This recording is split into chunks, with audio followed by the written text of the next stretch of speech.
Hello, life. My name is Sister Keisha. And I am Dr. Brown. And I am Sister Melissa. And this is Recap Monday. Recap Monday. Yay! So this week, our bishop took his message from Matthew 25, verses 20 and 21. And the message, he talked about how the servant was faithful over very few things, was consistent, and because their God saw it, or in one text, because their master saw it, he took what they had and said, I'm going to bless you abundantly because you've been faithful over few things. So this week, ladies, I wanted to ask you both, what was something you took away from this week's message? Sister Melissa, and we'll start with you. Okay. Well, first of all, this message was amazing, like always. Yeah. And it was full of so much, just like so many layers to this word that God used Dr. House to speak to the people this week. But the part that stood out to me the most was when he touched on just pressing your way to the house of God, to hear a word even when you don't feel like coming to church. How does that relate to my life? Because I've been through seasons when, maybe I wasn't praying like I used to pray. Maybe I wasn't in my word like I was in my word before. We all have those seasons where we can kind of go a little stale. And it doesn't mean we don't love God. You can love the Lord with all your heart and still go through those dry seasons, seasons of just feeling like you're stuck, whether it's stuck in depression or stuck in frustration or stuck in, a moment of doubt, believing God for something that hasn't manifested in the natural realm yet. That can kind of make a person get in a space where they lose their motivation to even come to church. Or maybe you're going through something in your body and it's hard to get out of bed in the morning. We're all going through different things, but when Dr. House talked about, pressing your way to church and coming even when you don't feel like coming, preaching when you don't feel like preaching, singing when you don't feel like singing, it really blessed me because I've gone through seasons, like I said, of not wanting to come to church. I've gone through seasons where I just want to sit down and not sing, especially when I feel like I have no voice, when I'm not feeling well, and I still somehow found it in me to press my way, even when, I didn't feel the presence of God like everybody else did. I've gone through that too. In church, high praise, everybody going up, and I'm there like, okay, I've gone through that too. But even in those moments, God knows the heart of man, so he sees the press in your heart, and your body following what's in your heart to do, and he honors that. So don't lose your press. Amen. Don't lose your press. Don't lose your press. The press. Minister Designate Keisha, what did you get out of the word this week? So one thing that stuck to me this week was when the bishop said, don't feel ashamed when your name is called. And it really stuck with me because he started talking about ministry and how people may not understand the call was already on your life. You have been doing the things to get pushed up to this moment. And just because your name is being called, it's not for nobody to envy you. It's not for nobody to be jealous of you.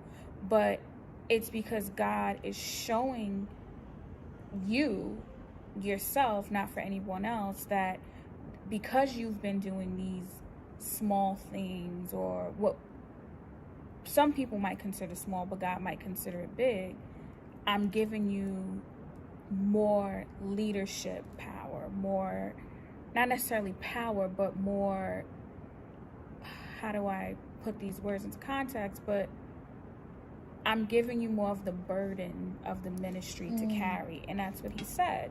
So for me, I know I've been called. Have I always wanted to accept that call? Absolutely not. I have seen what ministry can do in people's personal lives.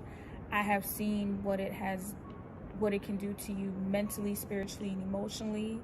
I myself, as you ladies know, this past week and a half, I've literally been bedbound because of all of the things that come with ministry.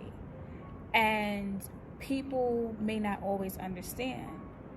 Most of these titles that we are given in man's name, God has already ordained us for. Some of us are fighting the ordination of man. We're like, all right, Lord, you already told us we got this. Why do I have to go through all of this?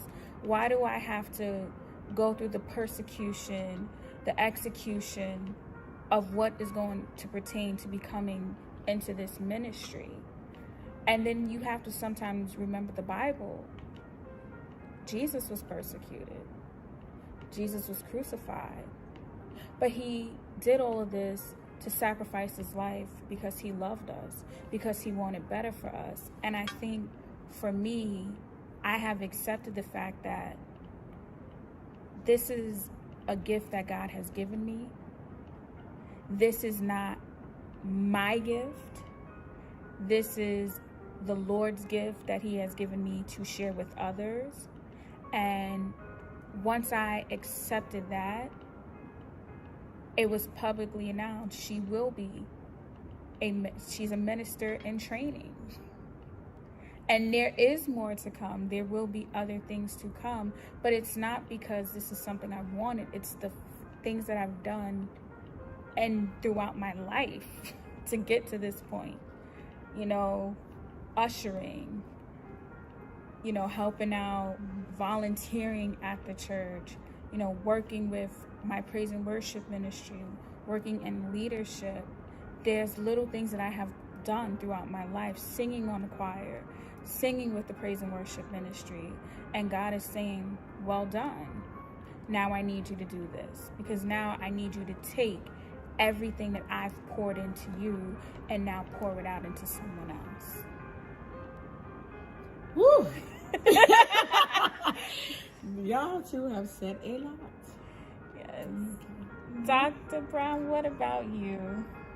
So for me, I got a little different, but still the same thing. Growing up as a child, you know, I was raised in a worshiping family, and I've always had faith and determination. However, as I got older and I knew what I wanted, I worked. I kind of threw myself in work. And, you know, no matter any of the obstacles that I went through, I persevered because I was determined that, you know, I was not going to fail. And sometimes when you're so headstrong and you go through so much and you've learned how to master, you know, getting over and getting by, you know, God steps in, you know, when he has to get something out of you that he's placed in you. So unlike you, Sister Keisha, I did not know that I had a calling on my life. For me, it was more of just determination. And I found myself, you know, always coming into church late, sitting in the back. That was me. And, you know, as soon as service was over, I always found myself running out of the church, you know, never giving myself an opportunity to blossom in the ministry. And, you know, after a while of doing that, you know, God was like, okay, listen, I got to get it out of you. And sometimes he takes the very thing that you lean on that keeps you pushing forward away from you, to slow you down, you know, to let you know, listen, you can't keep operating like this. And he took my mother from me, and it broke me. it dropped me to my knees, and I didn't know where I was coming or how I was going. And, I had to run somewhere. And like, anyone, the perfect place to run to is to God. And I found myself in the church, on the floor. Not me, quiet old person, embarrassed, shy, crying out, why, and I was ministered to that day, and it changed my life. And in that, I wanted to learn more about the ministry. I was intrigued, and I felt myself throwing myself into, coming every day and learning the ropes of church, and, I wanted to be fed. And in being fed, I went from being a 10% person in church to now living at the building. I am here every day, just pouring out everything that I've been through, to help the next person to get to the level that I'm at. And to me, yesterday's word was, it helped me to put things in perspective. So, it was really good. Well, everyone, what we all want you to take from this week is it doesn't matter how you start. It doesn't matter how you get your foot into the door. You can start today. It's never too late. It doesn't matter your age. It doesn't matter your gender. It doesn't matter about anything, the mistakes you've made in your life. All of the good will outweigh the bad. That's right. Every testimony, the key word that comes in testimony is test. So we want to thank you guys for tuning in. After this, there will be some announcements at the end. But thank you everyone for tuning in to Recap Monday. Recap Monday.